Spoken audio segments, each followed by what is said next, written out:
Hello and welcome to Ula Tea Leaf Readings. My name is Lenor, and tonight I'm going to be reading your tea leaves. This is a horoscope for Sagittarius. If Sagittarius is your solar, lunar, ascendant / rising sign, then this is a message for you. Okay, let's get started. And so we have the Four of Cups, which we know is related to luxury.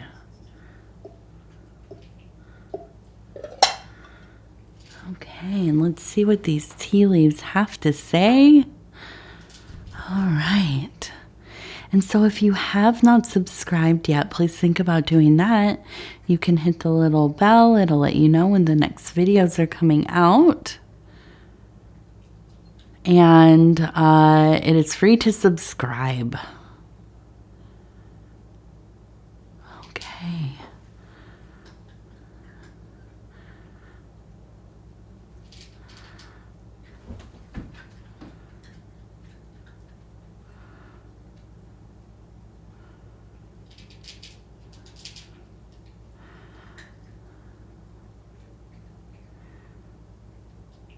So we have like this real deep mother energy flowing through the readings tonight.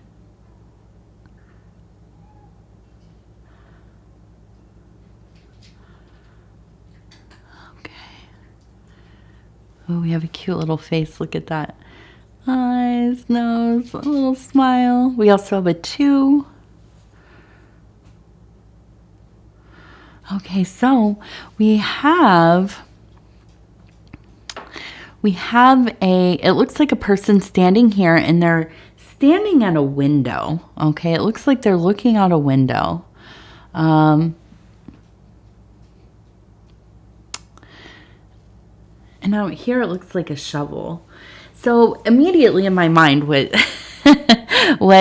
comes to mind is this idea of like breaking new ground.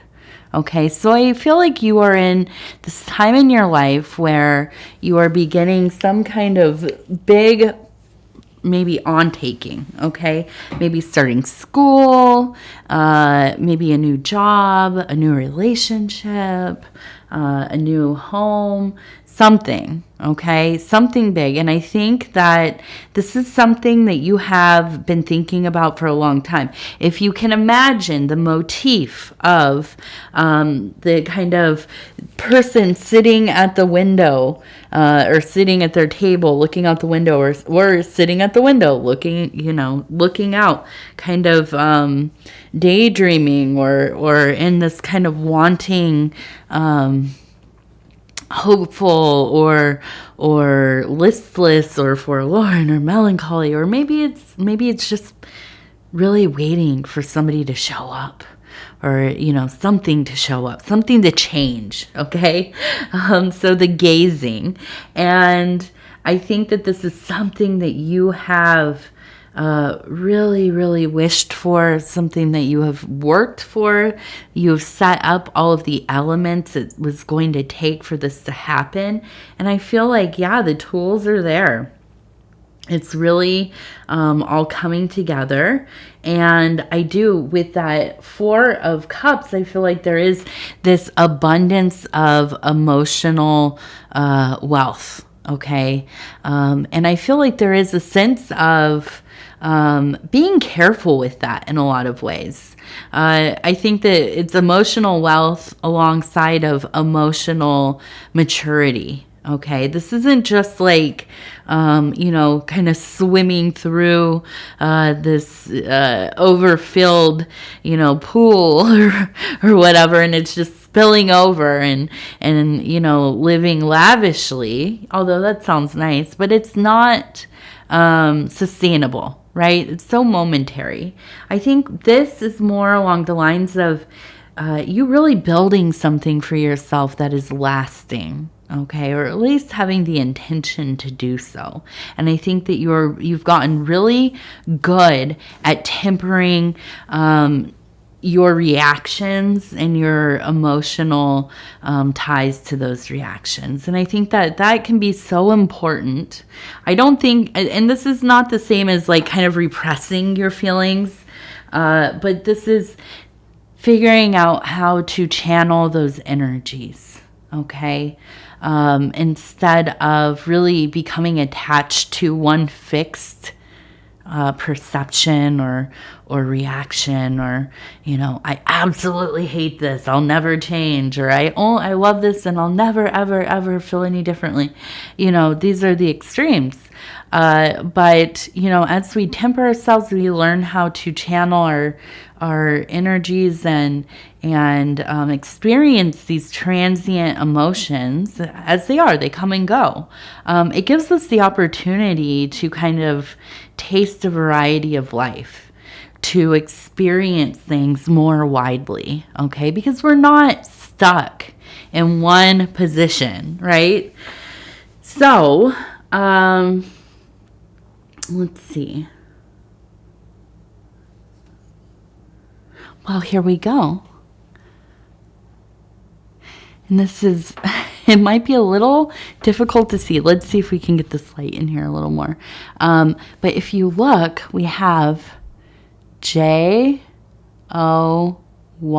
right here. Y.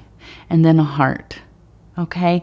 So it's so interesting to me when the tea leaves really just they like to punctuate the message of the reading. I mean, it comes through so clearly. And so it is a sense of joy, right? And I think that, you're very excited about what's going on.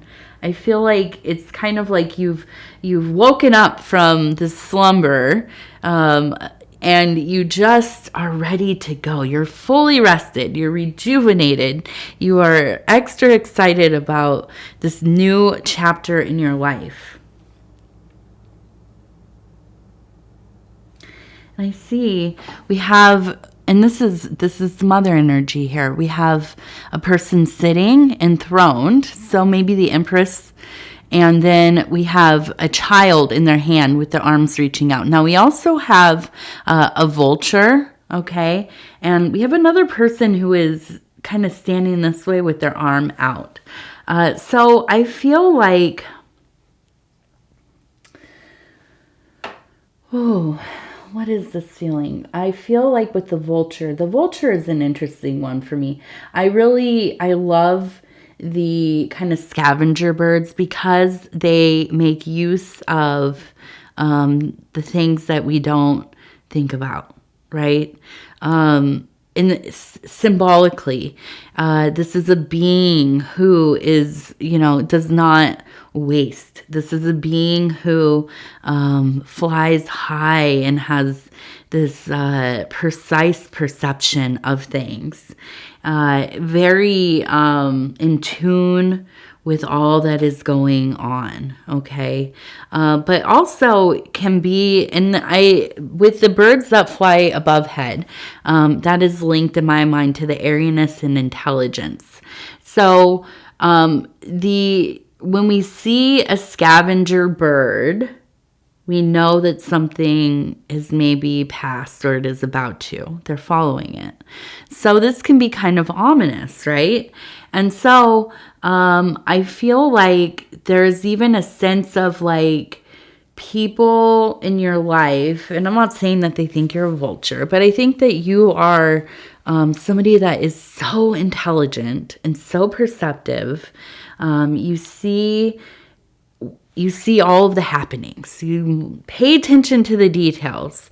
And to other people, I think that they kind of almost are intimidated by you. They don't know how to behave around you necessarily. They don't know what to say all the time. And so I feel like maybe your circle is a little small. And I think that you have had a really close relationship with that mother archetype. Now, is this your actual mother? Maybe not.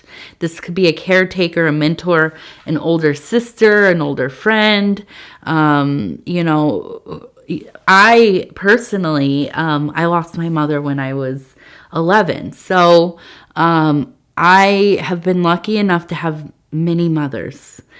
many mothers along the way. I feel like I've been taken in by a lot of people and taught a lot of things by a lot of wonderful women and also men, you know, father figures and mentors alike. And so, you know, you might be like me, where you have had a lot of these beautiful beings who have helped you along the way. And so I think that you maybe yourself are a mother archetype, an empress archetype. I think that you definitely, and I always think of this as the Sagittarius is the kind of the thing that keeps families together, the caretaker, the one that thinks of everybody. Not unlike a Virgo. Shout out to us Virgos. But you know, I think that I'm not trying to hate on us Virgos, but I think that maybe Sagittarius does it with a little more ease and empathy and just being a bit more friendly. Us Virgos can be a little bit, you know, cranky and uptight if things don't go our way. So, you know, definitely that kind of beloved mother energy. And so, you know, we also have this person over here, and I really feel like this is a devotional posture with the arm kind of raised and gazing out from the emotional part of the incline into the metaphysical on the rim here. So I do think that you are in a place where you're really thinking about your faith, about your position in the universe. You know, there are probably really divine feelings happening, you know, even if they're not super overt. I think that these little sparks of great motivation and self-evolution, you making decisions and manifesting them, this feels so holy, right? And I think that you are devoted to your way, whatever that looks like. And if that includes, you know, religion or a higher power or spirituality or any of the many things, it doesn't have to. You know, we can find a sense of divinity in a life that is not lived religiously or spiritually. I fully believe that. Okay. So, whatever it is, your faith is strong. Okay. And there's no right or wrong way. Okay. You know, as I always say, there's as many, and it's a stolen quote. I don't know, a borrowed one, I guess. And, as many paths to the divine or God as there are beings or intelligences in the universe or on earth, right? I like to expand it because, listen, we're living in the future, baby. You know, we're finding all kinds of stuff out there. So we also have a little turtle up here. Okay, so I think you're also taking your time emotionally with things, and this really is that tempering. And I think a lot of that is, you know, just really learning to control those, the reactions. And, you know, when things go, you know, a little south or something doesn't go your way, I feel like you're not, you know, letting yourself succumb to these big outbursts or, you know, kind of riding that huge wave of kind of black and white thinking.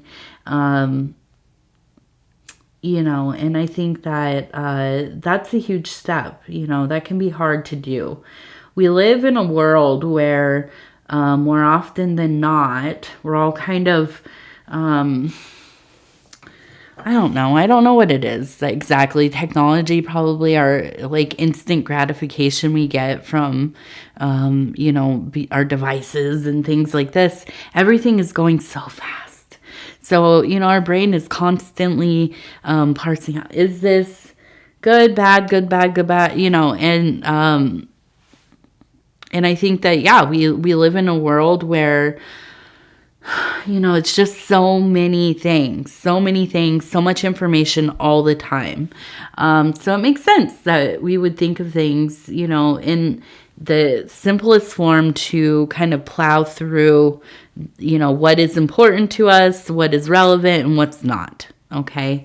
But I think that, where things, and let me just say, that also kind of seeps into our deeper processes, our higher thinking.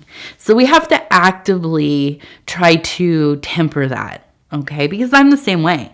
I mean, I really, I struggle with this. And so where it matters, I think that you've really, let me take a drink here. My mouth is getting, my throat. I really think that you slowed down, to really think about, how am I going to approach this? I'm not going to freak out here. I'm going to choose my words, carefully. I'm going to wait, and I don't see anything where it is telling me that there's any kind of conflict, but I just like to always kind of mention when I am talking about tempering self and our reactions, things like sending texts or emails or whatever, and you want to get snippy comments on social media. If it's something that really you think you just got to get in there and say something, to stir the pot or really kind of stick it to somebody or whatever, write it on a note or something, put it away for at least like 2 days. Just save it until that whole thing, you can't even find the post again, first of all. But second of all, you don't care. You could save yourself a whole night of back and forth and falling out with somebody or, whatever, being all like huffed up about something, and you've wasted hours of your life doing that for what, and I say this with lots of experience, believe me. So yes, just working on those reactions, definitely. So we have a person standing here, and it looks like they have a hold of like a heart. And I feel like, and we have a bird above. And up here we have a person standing there holding flowers. And here we have a ram. If you can see, here's the head, here's the body, and that would be the tail. So I feel like we have an understanding of a mystery, okay? We also are surrounded by maybe an Aries person. There's also one up here. You can see the ram is kind of standing on this peak up here. And so maybe an Aries person or Aries energy. I think that this maybe is a romantic involvement or family. There are lots of birds around, so it feels like this is something that is kind of, it feels like a blessed thing, like your family blessed this, right? Or maybe it's your mother or something. But I feel like, there's a sense of maybe working on strengthening that relationship with the Aries person. And we also have this kind of interesting, it looks like a person walking, but it's in this kind of, you can see like a bridge. And here it looks like a sun, okay? And so I feel like it's like getting over some like troubled waters here. I think coming into this new era, but doing it with caution because we also have a stop sign right here. So I think it really is taking it slow, I feel like this person in Aries is probably quite charismatic. It's easy to fall right back in with them. And I think that that's not necessarily the concern here, but I think that maybe it's like, with these other changes happening, it's kind of like deciding, is this a friendship or a relationship that makes sense anymore? It at one time was so important and embraced by people who I care about and who care about me. But does that mean it makes sense now? Outside of all of the kind of influences, does it make sense now? Okay, so that maybe is something to think about. Okay, let's see. So we kind of have a chicken leg. We have a chicken leg up here.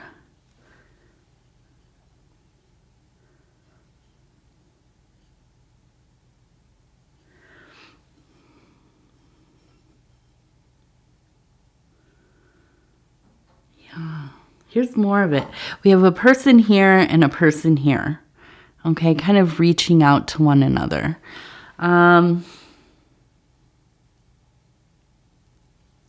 an exclamation mark.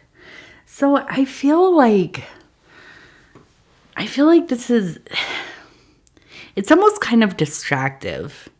I feel like this maybe is a cycle that you have sometimes. Like when you start getting to something good that you have kind of done for yourself, you fall into the cycle of being very worried or very concerned or very in your relationships with other people. If it's friendships, if it's family members, if it's romantic or whatever, these concerns kind of take over your attention, and it's like self-sabotaging the work you're doing individually because it becomes the priority. And so I think, there's no judgment on that. Maybe that's okay. Some of us are like that. We're very, concerned with our love lives and our family lives and things. But I do think that it can be kind of self-limitation as well. It's like you start to do well for yourself. You found something that you really care about. You're making it happen, and you almost maybe feel like you don't deserve that. It feels like it's not. I don't know, like it's not for you or whatever. And so you fall back into these old, cycles. And so I think this is an opportunity to kind of examine some of that, decide, for yourself more consciously, to maybe focus on the things that you're working on, to kind of put the other things as a secondary in this moment. And also, I think that this is an opportunity to work on whatever the blockage is there. Okay. Kind of look at the root of why does it feel like you have to put your life on hold to deal with these interconnections with other people? And is that even reality, right? I think so many times we feel like we need to take on responsibilities with people that we love and put our life on hold when they haven't even asked us to, and they would want for us to be doing what we care about.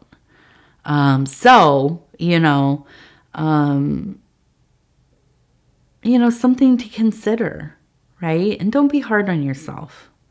If this resonates with you, don't be hard on yourself. meet this with the love that you would give to somebody you care about, who comes to you and talks to you. They tell you they're in the similar situation, and give them the love and respect that you would give it to yourself. When we start to notice our deeper cycles or deeper, things that we do, and often we notice it and we do it anyways, and that's really the heartbreaker. But that's part of the process, right? We don't just always notice something and change it and it's like, okay, it's fixed. These are deeply ingrained things. So, be careful with yourself. Definitely be soft. Be soft with yourself. All right. So we have the Mary Magdalene Oracle cards. These are from Megan Watterson and illustrations by Moonjube. I'm going to go ahead and flip through and we're going to see what comes out. And just stop where it feels right. It says, resurrect in this life. Resurrection, the ego dies and the soul rises. And I feel like this is part of that, right? It really is. It is about becoming in our own story, right? When we have those little moments where we think, I'm going to do this thing. I'm going to do this thing. And I am so excited about it. My heart is aflame. And then when it starts to, creep in. Well, then I can't be here so much, and so really needs me, and maybe I don't have enough money to do this, or whatever it is. I mean, gosh, there's so many reasons, right? All day long, we could probably think of reasons not to do things. But ultimately, yeah, we do. We have to resurrect in our own lives. We have to, kind of become reborn. Not just one time. I think this happens a few times, at least, if we're lucky, throughout our story. So, I say all of this with total love. And I want to thank you for spending this time with me. It is always such a pleasure and definitely an honor. If you would be so kind as to like the video, it really does help the channel so much. And if you have not subscribed yet, please think about doing that. You can hit the little bell. It'll let you know when the next videos are coming out. And it is free to subscribe. And if you want to leave a comment, please do. It makes me so happy to read them. So, Sagittarius, I love you. Take care of yourself. We'll talk in a few days. And goodbye.